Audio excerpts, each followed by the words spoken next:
I can picture it, the beginning of the relationship between wolves and humans.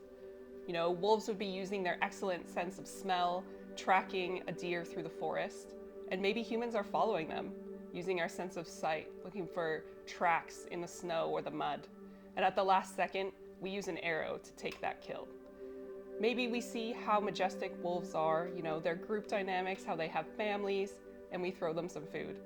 And it would be the beginning of a very long relationship between wolves and humans. We're going up north today. We're going to the Halliburton Wolf Center, and we're going to talk about wolf and dog domestication. Incredibly, dogs are the first species to be domesticated by humans. They were domesticated long before any other plants or animals. All dogs share a common ancestor with the gray wolf. Thousands of years before we started farming, this wolf ancestor broke into two, the gray wolf and the dog.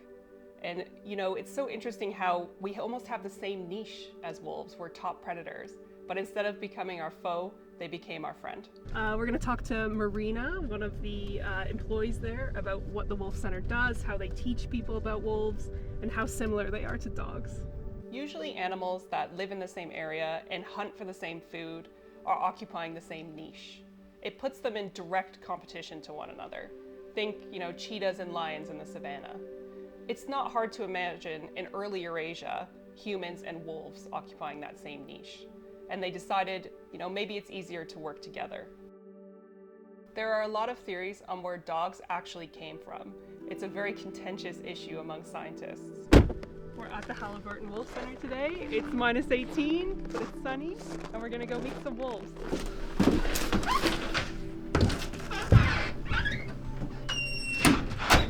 Hello. Hi, welcome to the Wolf Center. My name's Marina. I'm Caitlin. Nice to meet you. Come on in. Let's go check out the wolves. Oh, I'm so excited. Today there are two main theories on where dogs were first domesticated, either in Europe or southern East Asia. First, let's take a look at the European origin theory. Back in the 1860s, dog skulls were found in a place called Goyer Cave in Belgium. Scientists at the time knew that these skulls didn't belong to wolves due to their short snouts, overall width, and crowded teeth. Basically, still a canine, but not a wolf. Later, thanks to carbon dating, the skulls were found to be roughly 32,000 years old. Other remains found in southern Germany have been dated to roughly 35 to 40,000 years old. A good one of kind of like what's considered the first domestic, puppy, I guess. This little puppy that they call dogor, which is a word for friend, but also a play on words because was it a dog or something else? So kind of in areas where they had started to find canine and human bones buried together. Yeah. And so they found this puppy in the permafrost of Siberia, and we're kind of trying to date back, where did this relationship start? How did this develop? You know, everybody has the general assumption somebody started feeding them somewhere along the line, and somehow it realized there was a mutual relationship, had offspring grew up around people, and so the story goes. But okay, let's take a look at the other theory. Evidence of early dog domestication has also been found in southern East Asia. DNA evidence suggests this may have taken place around 33,000 years ago. There is a theory in the study of evolution that suggests an area with a lot of genetic diversity within a species could mean it originated there. This is because more time has passed, allowing an animal or plant to naturally diversify. Dogs in southern East Asia have the most diversity among their species. The most popular theory nowadays is that dogs were probably being domesticated in Europe and southern East Asia around the same time. Because wolves and humans are such social species, it seemed like our relationship was destined to happen. Man needed a best friend, and he found it. As hunter-gatherers, our bond continued to grow deeper. This is evident in the amount of tombs that have been found with dogs and their owners buried together. Clearly, they're members of the family. For example, a man and woman were buried together in Germany with their dog 14,000 years ago. No other animal has been buried alongside us so consistently. Incredibly, there have never been people in the Americas without dogs. About 14,000 years ago, humans went from Asia to the Americas using a land bridge. They weren't going to leave their family members behind, so of course dogs are going to come with them. When agriculture was developed around 12,000 years ago in the Middle East, our relationship with dogs had its first major issue. With our food now being grown in the ground, we didn't really need dogs to hunt with us as much. If dogs were to stick around, they had to adapt and fast. Around this time, with the spread of agriculture, a lot less dogs are found buried alongside people. As people started eating more plants thanks to agriculture, dogs did an incredible thing. They went from being obligate carnivores to omnivores like us. It is incredibly hard for a species to change how it digests things like starch, and dogs did this just so they could stick around us. Interestingly, around the same time as agriculture spread, the European dog was replaced by that southern East Asian dog. We don't know why this is, but it could be due to the fact they're more suited to a non-hunting lifestyle. So now that dogs aren't needed for hunting, they diversified. They became cattle dogs, watchdogs, even ratters. In Denmark, there's a burial site that's 8,000 years old and has 3 distinct sizes of dogs. Thanks to this amazing adaptability, our relationship with dogs was able to continue.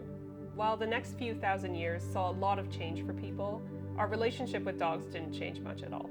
Dogs continued to carry out their jobs as human societies changed around them. Around 1,500 years ago, people with higher social status began using dogs for their companionship and prestige. In the year 800, an ancestor of the tiny Pekingese breed became associated with the Chinese royal family. In Europe, in the medieval period, thousands of illustrations of dogs working alongside their owners are made. Things really began to change several hundred years later during the Enlightenment in the 1700s. As the science got better, we learned that through selective breeding, we could encourage the traits we liked in dogs and get rid of the ones that we didn't. It's at this time that the diversity of dog breeds absolutely explodes. So researchers in Russia are studying fox domestication to provide clues on how we may have domesticated dogs. Foxes make excellent candidates for this because they are related to both dogs and wolves. The researchers found that when they selectively bred foxes for only positive behavior traits, like friendliness, they became more dog-like. The foxes got springy tails like huskies, spots like Dalmatians, and long droopy ears like basset hounds. It appears that the genes that encourage good nature are tied to these physical traits. Because of their huge variety in appearance, Darwin, when he was contemplating the origin of species in the 1800s, thought dogs must have come from a wide variety of canines around the world. Of course, he was missing a vital piece of the puzzle: DNA. The dog genome was first published in 2005, and it proved that all dogs originate from the same, now extinct species of wolf. Perhaps to nobody's surprise, dogs and wolves have interbred since then, so their genes are pretty similar. Hey? Today, domestic dogs lead very different lives than their ancestors and have become true members of the family. In 2022, there were an estimated 8 million dogs in Canada, which roughly translates to 40% of households. That isn't to say there aren't still working dogs today. There are herders all over the world.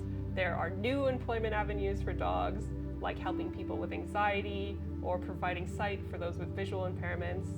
Police forces also rely on dogs to sniff out contraband or find a missing person. Our relationship with dogs is closer than ever. With such a connected history, it's hard to imagine us ever separating. That is the story of the domestication of man's best friend up until now. It's exciting to think what might happen in the future. Perhaps new evidence will be found that will change our understanding of the domestication of dogs. We may even learn how to teach an old dog new tricks.